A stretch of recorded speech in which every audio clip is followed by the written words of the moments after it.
നിങ്ങൾ തങ്ങളെ ഒറ്റപ്പെടുത്തരുത്, തങ്ങളുടെ കൂടെ പാറ പോലെ ഉറച്ചു നിൽക്കണമെന്ന് മഹാനായ ശൈഖുനാ ശംസുൽ ഉലമാ ഖദ്ദസല്ലാഹു സിർറഹുൽ അസീസ് തങ്ങൾ പതിറ്റാണ്ട് മുമ്പ് അവിടുത്തെ പരിശുദ്ധമായ ആദരങ്ങൾ കൊണ്ട് മൊഴിഞ്ഞിട്ടുണ്ട്. ഞങ്ങൾക്ക് കാണിച്ചു തന്ന മാതൃകയാണത്. ബഹുമാനപ്പെട്ട ശൈഖുനാ ശംസുൽ ഉലമ നമുക്ക് കാണിച്ചു തന്ന ഒരു അത്ഭുത നക്ഷത്രമാണത്. ബഹുമാനപ്പെട്ട ശൈഖുന പറഞ്ഞത്ര ഒരിക്കൽ ബാപ്പു ഹാജി, ഒരിക്കൽ ഇതെല്ലാം ഈ തങ്ങൾ ഏറ്റെടുത്ത് നടത്തുന്ന ഒരു കാലം വരും. ഏത് കാലത്താണ് ഇത് പറയുന്നത്?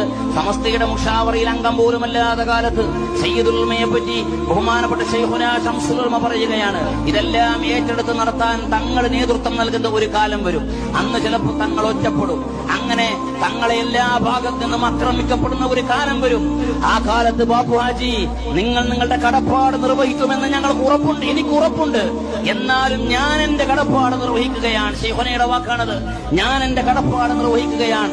നിങ്ങൾ തങ്ങളെ ഒറ്റപ്പെടുത്തരുത്, തങ്ങളുടെ കൂടെ പാറ പോലെ ഉറച്ചു നിൽക്കണമെന്ന് മഹാനായ ശൈഖുനാ ശംസുൽ ഉലമാ ഖദ്ദസല്ലാഹു സിർറഹുൽ അസീസ് തങ്ങൾ പതിറ്റാണ്ട് മുമ്പ് അവിടുത്തെ പരിശുദ്ധമായ ആദരങ്ങൾ കൊണ്ട് മൊഴിഞ്ഞിട്ടുണ്ട്.